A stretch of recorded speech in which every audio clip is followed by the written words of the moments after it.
Before we begin tonight's cozy story, I invite you to take a moment to get comfortable in your bed. Let your eyes soften, let your breath slow, and allow the day to gently fade away. You don't need to do anything, just listen and drift. The long drive to Three Valley Inn. The first light of morning spilled across the slopes of the Canadian Rockies, casting a gentle pink hue over snow-dusted peaks and deep pine valleys. A crisp breeze stirred through the tall spruces outside a tiny mountain lodge tucked into a hillside just west of Jasper. Ellie pulled the curtains back slowly, letting in the mountain light. "It snowed a little," she said, voice soft with morning.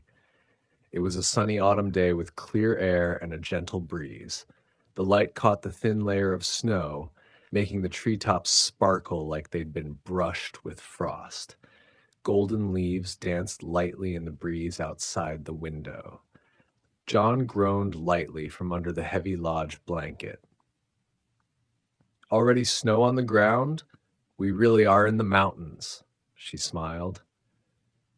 "Not much, just a frosting on the tips. It'll melt by noon." They had woken early to start their road trip as soon as possible. The car had been packed the night before, snacks tucked into the glove compartment, camera batteries charged, scarves folded neatly on the back seat. They had stayed at the mountain lodge for 2 nights, enjoying a fireplace, wool socks, and hot drinks poured from heavy mugs. It had been a kind of pause, a high-altitude lull for the slow journey back south. The idea to drive leisurely toward Three Valley Inn had come to them after breakfast the previous morning, over scrambled eggs and locally made jam. "No rush," Ellie had said. "We can take the long way." John had nodded, still chewing toast. "The long way sounds good." They took their time getting ready, packing their bags with the relaxed rhythm of travelers with nowhere urgent to be. Once the last bag was zipped and their thermos of tea tucked into the console, they checked out of the mountain lodge. The receptionist waved them off with a smile, and the scent of firewood followed them down the gravel drive. Their car, dusted with pine needles, rolled out slowly as they began the next stretch of their journey. They drove toward the nearest town, nestled in a crook of the valley about 20 minutes away. The road down was lined with golden trees and fields just beginning to turn.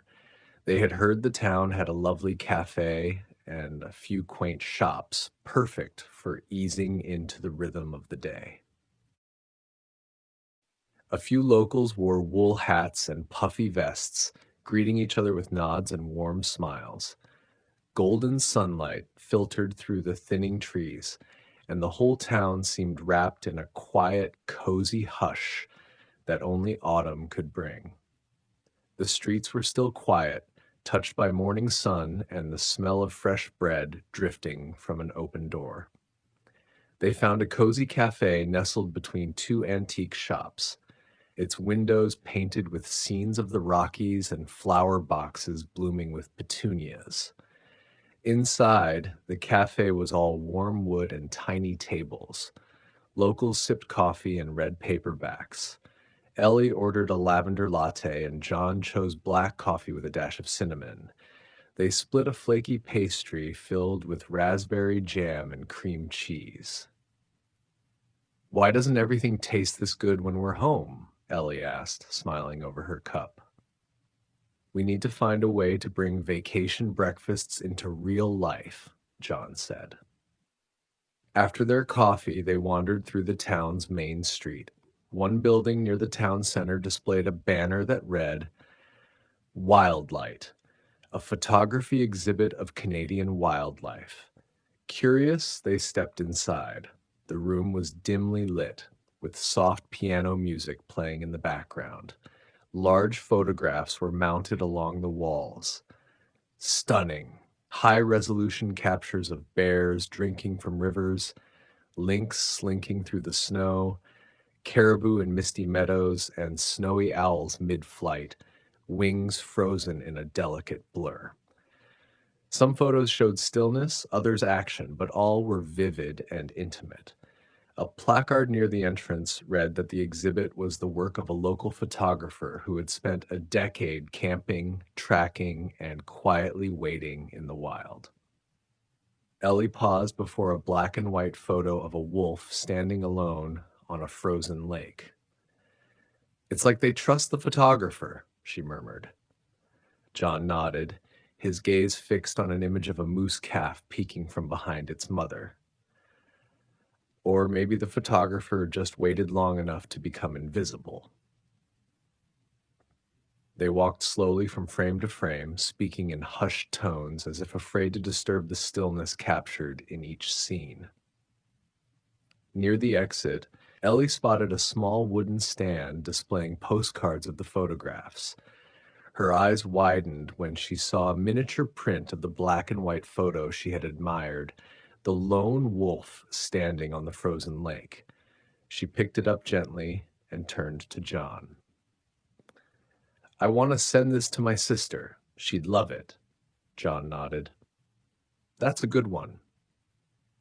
Ellie brought the card to the counter, where the attendant slipped it into a waxed paper envelope and handed it to her with a knowing smile. "That one's a favorite," she said. Ellie tucked it carefully into her coat pocket, the image of the wolf now hers to carry a little longer. When they stepped back outside, blinking in the sunlight, it felt almost like waking from a beautiful dream. A tiny shop called Willow and Brush caught their eye, its windows displaying handmade pottery and watercolor prints. Inside, the scent of beeswax and cedar welcomed them. The walls were lined with artwork from local painters, landscapes of nearby mountains, delicate ink drawings of native birds, abstract impressions of fog drifting through pines. Ellie stood silently in front of a canvas of a moonlit lake, its surface rendered in shimmering strokes of silver and blue. "That one looks like it could sing if you stared long enough," she whispered. The shopkeeper, a woman with thick braids and ink-stained fingertips, told them the artist was a park ranger who painted only at night. They bought a small print of a forest clearing and a clay mug with a thumbprint on the handle. Jon said it made the coffee feel personal. They left the shop feeling both rested and quietly inspired, stepping back into the sunlight with their little bag of treasures and a sense that the day had already been full of good things. Ellie folded their scarves carefully, even though they'd likely need them again later. Jon refilled their water bottles and made sure the windshield washer fluid was topped up. The lodgekeeper gave them a pair of oatmeal cookies wrapped in wax paper for the road. After checking out, they stepped into the cool morning air. Birds chirped in the distance. Their car, dusty but dependable, waited quietly under the fir trees. Ellie slid into the passenger seat and adjusted her scarf. "You ready?" Jon asked. "As I'll ever be," she replied. He turned the key and the engine rumbled to life. As they pulled out of the gravel driveway, the sky began to open up, painting soft orange lines along the horizon. The road wound gently past clusters of golden aspen and fir trees brushed with frost, the forest glowing in the morning light. Ellie cracked her window slightly and inhaled the crisp autumn air. "This is the kind of morning that makes you believe in road trips," she said. Jon nodded, focusing on the quiet road ahead. "Let's see where it takes us today." They passed through the Kootenai River Valley, where the hillsides were soft and rolling and the sun came down in golden waves. Wildflowers lined the ditches, and wooden fences traced lazy paths through the fields. The car hummed along the empty road, its engine a steady companion. As they crested a slow hill, Ellie spotted movement ahead. John, slow down, she said, leaning forward. A group of deer had stepped out onto the road, a family of them, with two smaller ones lingering near the edge. John eased the car to a quiet stop. They sat still, watching as the deer moved cautiously across the road, their legs graceful and deliberate. One paused directly in front of the car and turned its head toward them, ears flicking. For a brief moment, their eyes met, and Ellie held her breath. The forest around them seemed to hush. Then the deer continued on, disappearing into the trees as silently as they had come. I love that we didn't miss this, Ellie whispered. John smiled, hands resting lightly on the wheel. I think we're meant to be going slow today. As they rounded a bend in the road, a glint of sunlight on water caught Ellie's eye. Wait, pull over, she said. John slowed and eased the car onto a patch of gravel near a small wooden footbridge. A narrow mountain creek, no wider than a canoe, rushed gently over smooth stones. The water sparkled like glass, fed by melting snow and the memory of rain. They crossed the bridge and wandered to the bank. John rolled up his pant legs and slipped off his shoes and socks. It's freezing, he said with a grin, dipping a toe into the creek. Ellie followed, gingerly stepping onto the pebbled bottom.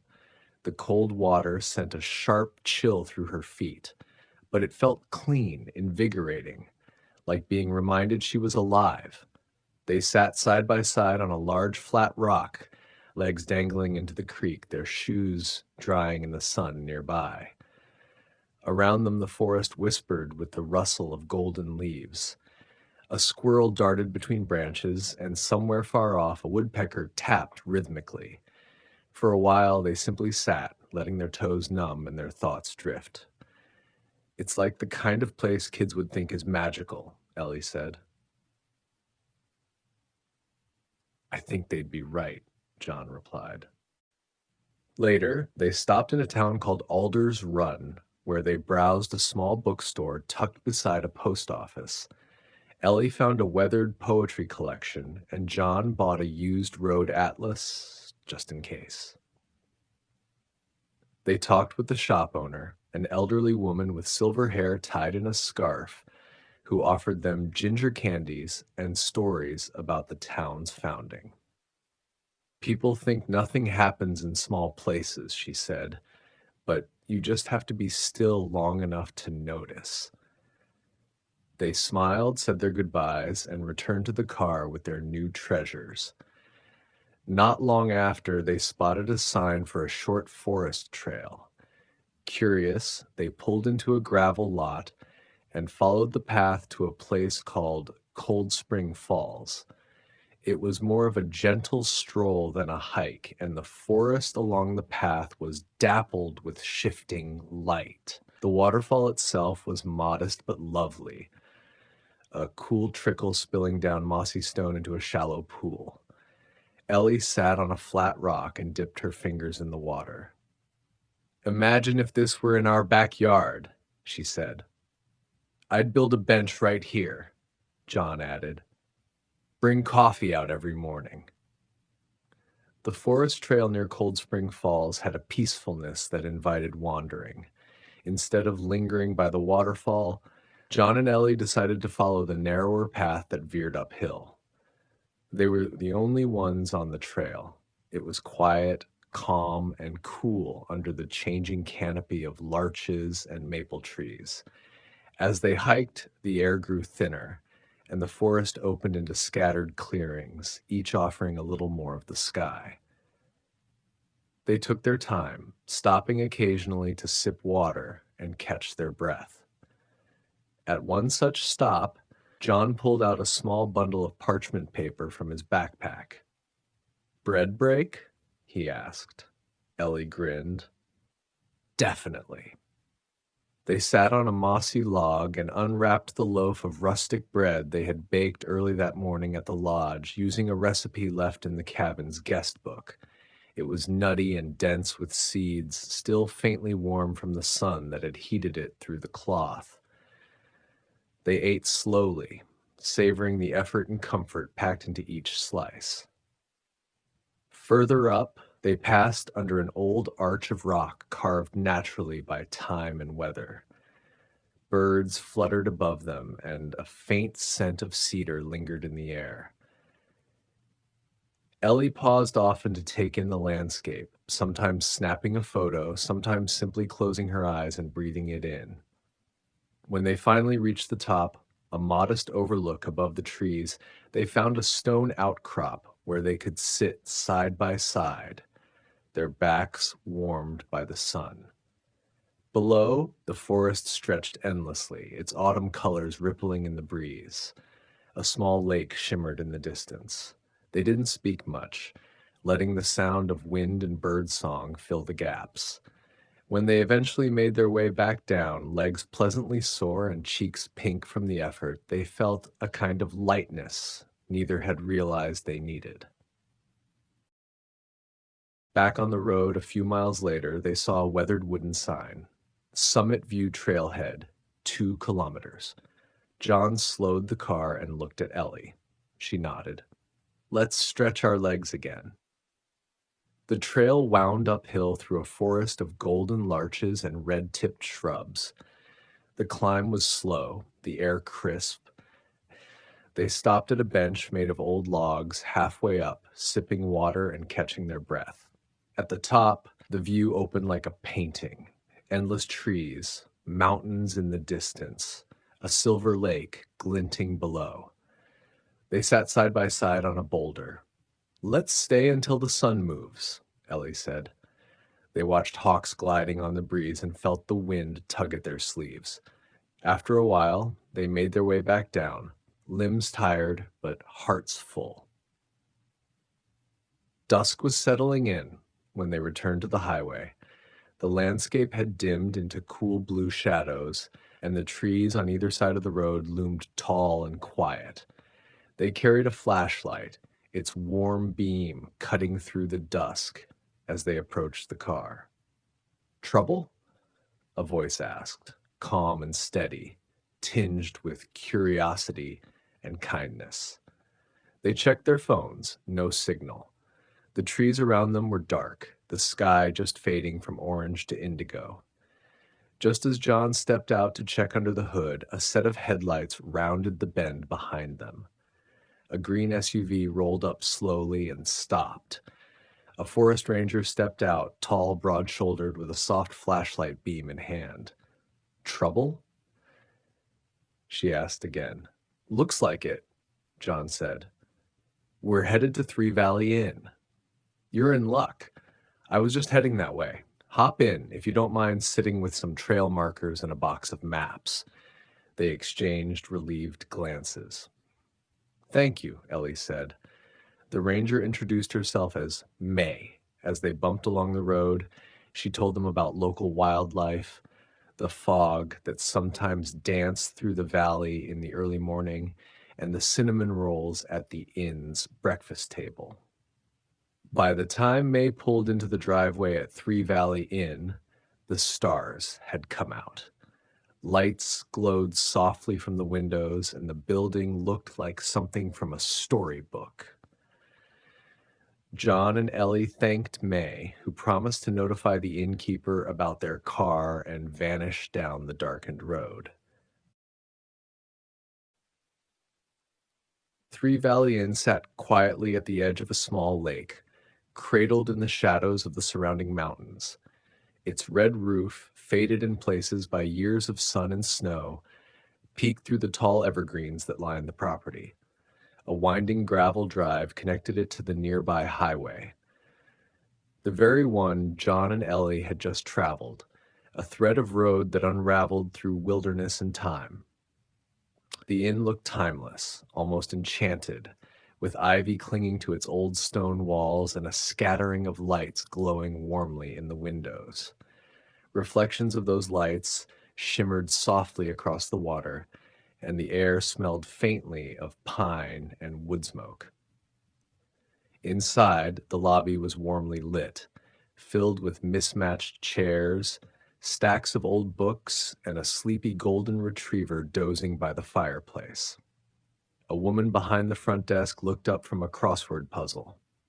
"Evening, travelers," she said, her voice low and kind. "Checking in?" "Yes, we have a reservation. John and Ellie," John said. She checked the ledger. "Room 4. You've got a view of the back meadow. Deer come out sometimes around sunrise." Ellie smiled, her eyelids heavy. "That sounds lovely." The woman handed them a brass key with a green ribbon. "Stairs are just past the fireplace. Tea and cookies in the lounge until midnight." They thanked her and moved slowly toward the staircase. The climb to the second floor felt longer than it should have. Every step pulled at their weary legs. The hallway was quiet, bathed in warm yellow light, and smelled faintly of lavender and old wood. When they reached room 4, John unlocked the door and nudged it open. The room welcomed them with soft golden lamplight, a quilted bed, and the subtle creak of floorboards beneath their feet. They dropped their bags by the door without a second thought, too tired to unpack. Ellie walked across the room and pulled open the heavy curtains.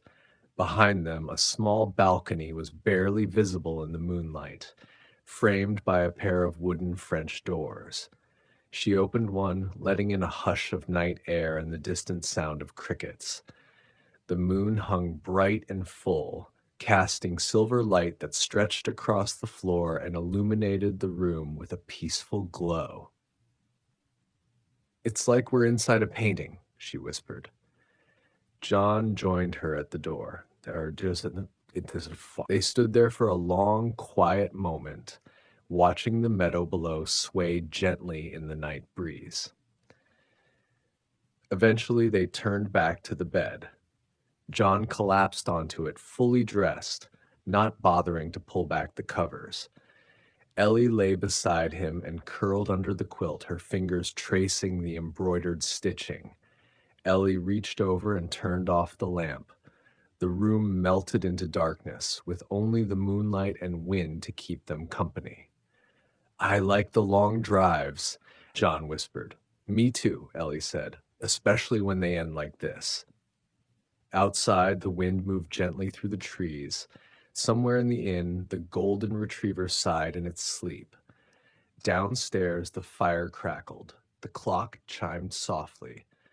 And in room 4, peace settled in like a final chapter. They both slept on.